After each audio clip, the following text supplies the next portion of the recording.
it's an honor to be here, and I need to thank some people first. And first and foremost, I need to thank my lovely family, my loveliest wife of 35 years, who's a physician, and a very tolerant one at that, for putting up with me for a long, long time. And my grown children who are in the front here, who took time out of their busy lives to come all the way to Seattle. I'm very proud of you all and love you very much. And to my parents, my dad passed away a long time ago, and I know he's up there somewhere watching. My mom is pushing 90 and in Florida. She's still kicking. And they really taught me, gave me my work ethic, and taught me the true meaning of integrity. And I also want to thank the AOA staff, which Kristen and Jodine and the crew, and you all are the best. And what you see in the audience during this meeting is really just the tip of the iceberg. And lastly, I want to thank the mentors that I've had throughout my career. And being males, we don't say this very often, but you all have to remember as mentors that bits and pieces of you live inside me and the other people that you mentor. And those bits and pieces come out in various ways in both our professional lives and our personal lives. So I thank you for that. But enough about me. This talk really is about you and about filling the pipeline. And we're going to touch on nihilism. We're going to have a few quizzes. We'll have a bit of self-reflection.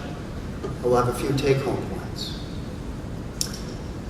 But before we get into it, I want you all the surgeons in the audience, even all the physicians in the audience, I want you to think about what we do every day. What do we do every day? We're operating on people, right? We're cutting them up. I mean, we're replacing things that are worn out, we're fixing things that are broken, we're straightening things that are crooked, often with like a monster amount of hardware, okay? Mending patients and their families. And think back now of all the training that you've had to enable you to do what you do on a daily basis in the clinical realm. Medical school, residency, most have fellowships. Working in the emergency room, slogging it out in the clinic, working in the operating room, days, nights, chasing down all those details to do the right thing, take good care of people. Studying, taking exams. 10 years, right? It's about 10 years of training to do what we do in our clinical lives. Now, think of what most of you do and what many of you strive to do in your other job, that of being a leader in your department or group or institution. Managing change, crafting a strategic vision, choosing influence over authority. How much training have we had for that? How much training have we had for those leadership roles? Now, I don't have to tell people in the audience here the changing landscape of healthcare, consolidation of the industry, last 20, 30 years. The complexity has grown with systems and academic medical centers. Used to be primarily leadership roles. For us, we're focused on research and patient care. No longer. Now it's organizational behavior, finance, strategy, and all with really shrinking amount of money available to do the job. And then this is a quote from one of my early mentors, Dr. Everts, back in 1985, in his presidential address regarding physician leaders. And Max said, "Will the future control of healthcare be removed from the physicians and given to the businessmen and the government bureaucrats with their cadre of planners?" So that's about 30 years ago. So how are we doing? Well, I'm not sure we're doing so well. I mean, here's data from the American Hospital Association, it was environmental scan, 2014 now, 2014, not long ago, regarding the need for physician leadership.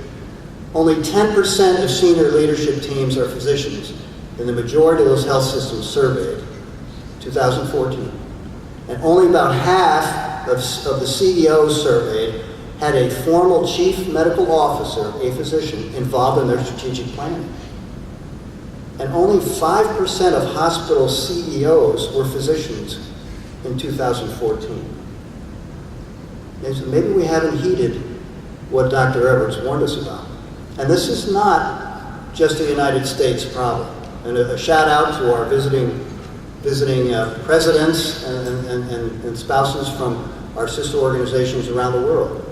But here's an article regarding physician leadership out of Great Britain. Effective medical leadership development for a complex national health service, 2014.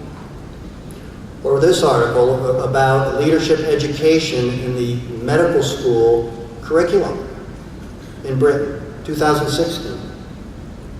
Or this article from Canada, 2011, physician leadership, necessary and in need of nurturing now. Here's an American Hospital Association and AMA white paper from 2015. Look at this quote. There's an inadequate supply of physicians and hospital executives with the training and experience and skills required for successful leadership of health systems. And they go on to say it will be important to integrate training throughout physicians' careers. And although Dr. Everett's quote, it had a bit of a competitive tone to it, but I would argue that systems and hospitals are craving physician leadership. They want physician leaders. Here's an American Hospital Association website. It's their annual leadership summit. They've had it for 24 years, okay? And one of their sessions is on how to teach leadership for physicians and for physician executives. Here is an article on programmatic development for training physician leaders. And in the introduction, a couple of quotes. The current generation of physician executives are largely accidental administrators. So I don't know, maybe I was a little insulted by this, maybe you're all insulted by this, but it did come out of Duke, so, but I went to Duke, so I can say that, see. But actually the quote that is more salient, I think, is this one. What's worrisome is the lack of an established pipeline of potential physician leaders. And here's a table that I saw on an article in the Physicians Executive Journal. The gist of the article is not important. It's a table of CMO participants in this big roundtable thing. So CMOs, so they're physician leaders in these big hospital systems, major systems, mostly south and in the west part of the U.S. And look at the list of the actual CMOs, the specialties. They're all internists. There's maybe an ED doc there. But where are the orthopedic surgeons leading these health systems? Where are the surgeons for that matter? Now, it's a legitimate question to ask, do physicians make good leaders in the healthcare industry? Maybe like Max, maybe we should just be turning this over to the administrators and we should stick to patient care. So I looked in the literature, and there's not a lot of level 1 or 2 data, in deference to Dr. Swinkowski.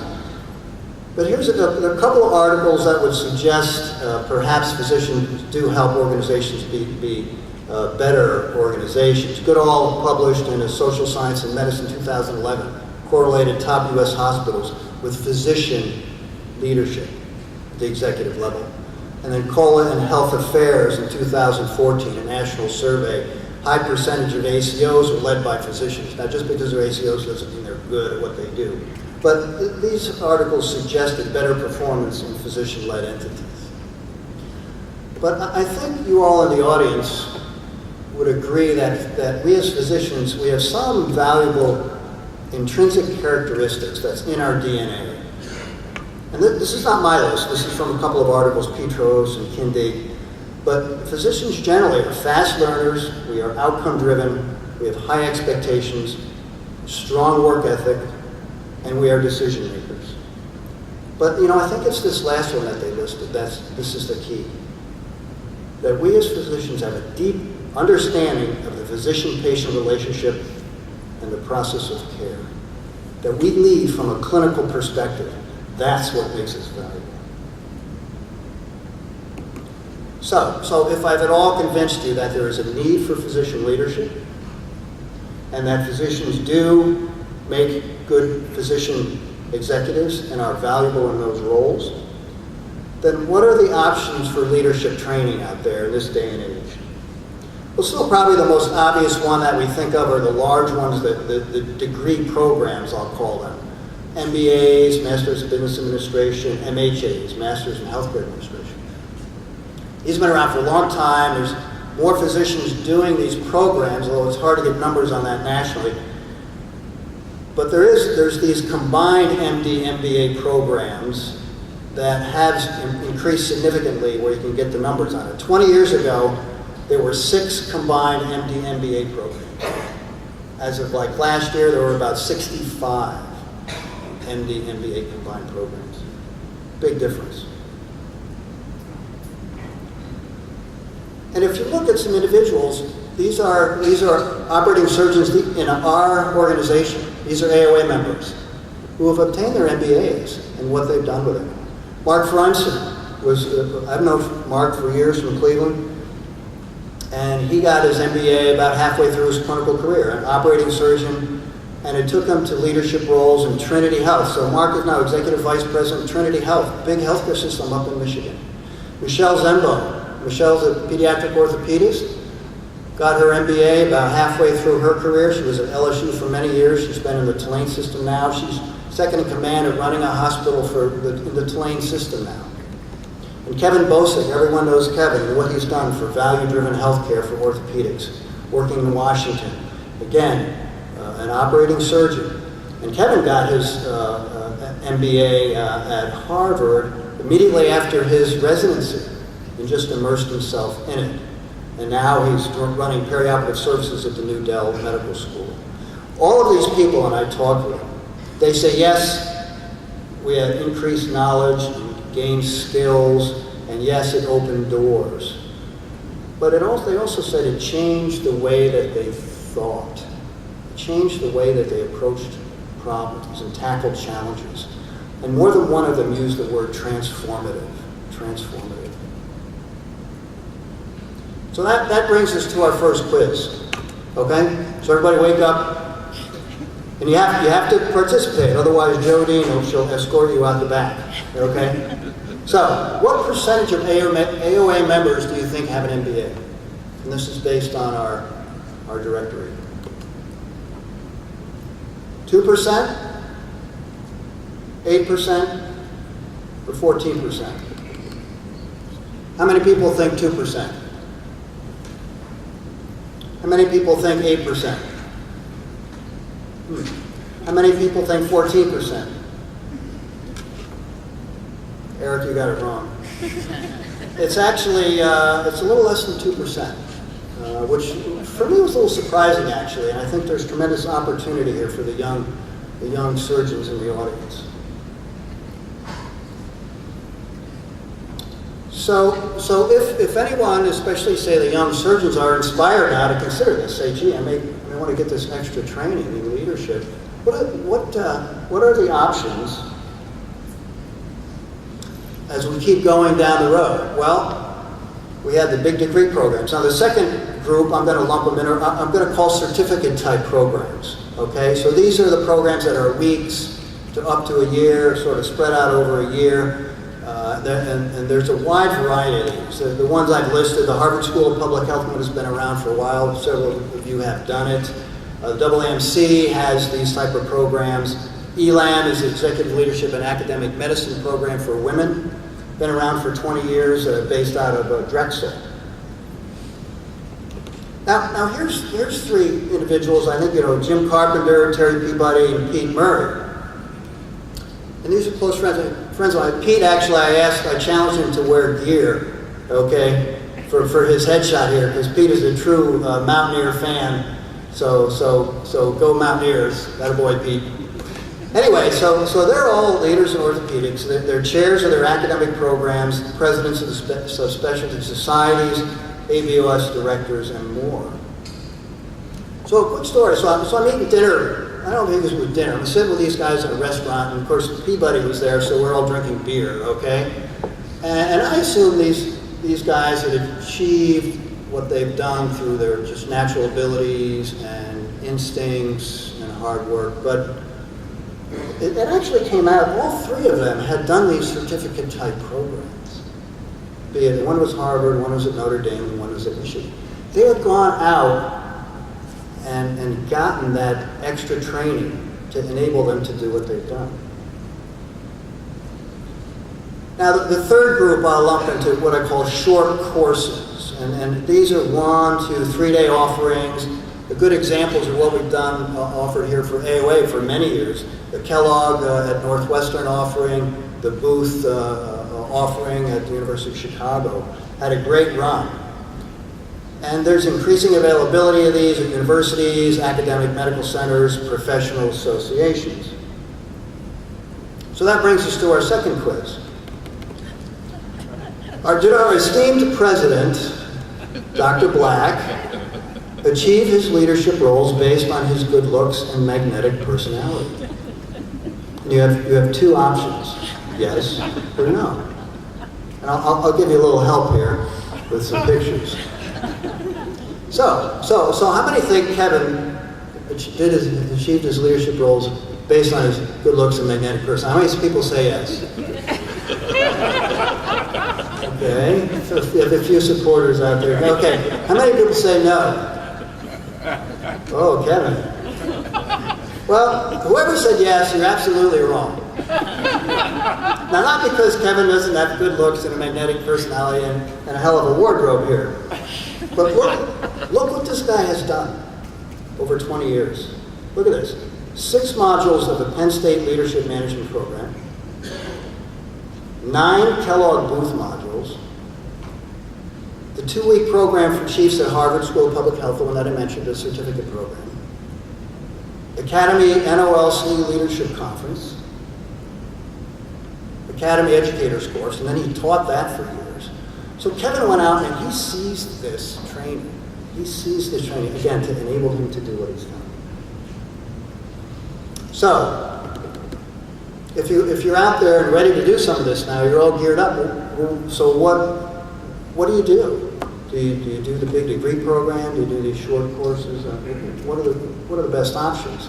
Well, it's going to depend on what you want to do, what fits your job status, your personal, your home, all that.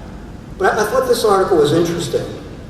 This was a review article written by Thomas Weil, who's a PhD, recently retired, but a very distinguished healthcare consultant, and has written a lot on leadership in the healthcare industry.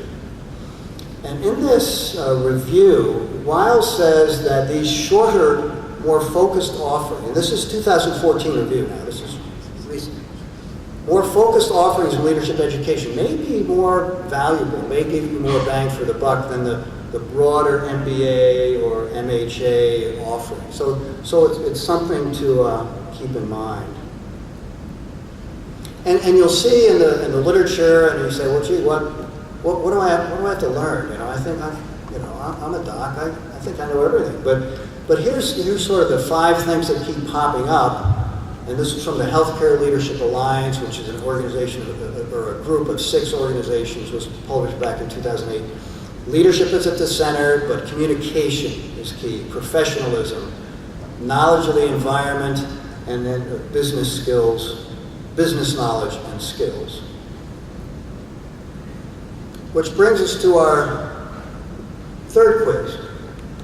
He didn't do quite as well on the second one, so we've got another one for you here. Which set of these skills is most useful or most needed in the healthcare leadership roles, according to Weil? And your options are A, the finance, marketing, strategic planning type of skills. We'll call these mind skills. Or B, the team building, communication, emotional intelligence. We call these hard skills. These are actually Mark Fromson's words in quotes that they use up at Trinity. So how many people would say A, finance, marketing, the mind skills? Oh, you smarted up, haven't you?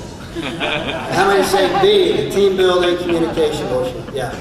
Well, you're right on. I mean, that's why I would say that these skills require teacher-student personal interaction, be it one-on-one or group settings or even a classroom. Whereas nowadays, the first one are more technical. You can even get the first group online, actually, in this day and age. So I can see some of the wheels turning out there, like, oh, you know, what is the value of this? Why should I do this? Do I really need this? We all have a little bit of nihilism in us, okay? Nihilism, the extreme form of skepticism.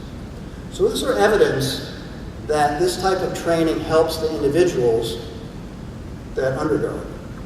Well, this was an interesting article, I think, by Steinert in 2012. And it was done with the best evidence in medical education collaborative method of systematic review. So like a systematic review, 48 articles on this topic about faculty leadership development type of programs. Variety of programs, which you can see there, ranges from workshops, courses, to long, longitudinal programs, local, regional, national. So they looked at this. And so what did those people who had done those programs say? Well, maybe not surprisingly, they said the high satisfaction, okay, they liked it a lot, they felt they had gains in knowledge and skills. They promoted future faculty development for their careers. But I think the last one is the most important. It brought about a change in their attitudes and their behavior. And in my opinion, the ability of a leader, particularly in healthcare, is the best leaders that they recognize when change is appropriate and how to affect that change. And that's oftentimes takes a change in our mindset. So there's lots to be learned by this type of education. Organization behavior, change management, budgeting, leadership, team building, strategic planning. So take home point number one, finally, okay? Fill our personal pipeline with leadership training and seek out additional education, experience, and leadership. It will help you. It will help you. But that's not good enough for the people in this audience. That is not good enough. We need to expand this mission. We need a bit of evangelism here. We need to expand this mission to our institutions, our departments, or our mentees. So take this message home. Now, so what am I talking about here? Well, again, we have options. So we have simple options, we have complex options. On the simple side is just when you go home, get your residents, your faculty, your partners involved in the regional or local courses. Lots of them out there. Now, on the more complex side, you can go home and you can start a program at your own institution or your hospital. And if you Google faculty training programs, this program at Duke comes right up. And this was an institutional-led, developed program. It was kicked off in 2010, specifically for residents, integrated business training and leadership training into resident training.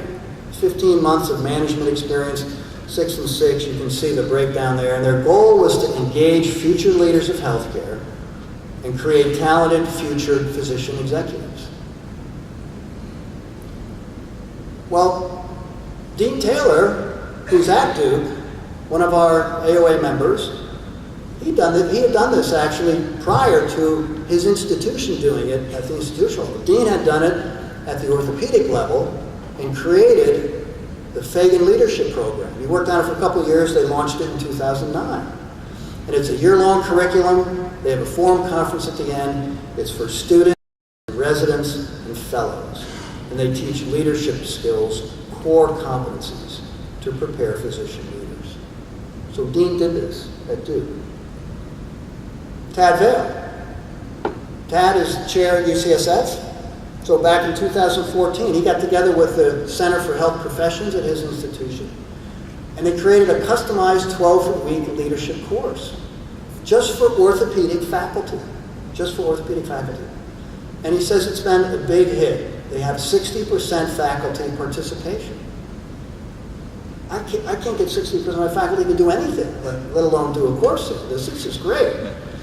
Now, I did ask Tad, okay, how much does this cost? This is a lot of some investment here. He said it costs about $30,000 to get going, which is a fair chunk of change.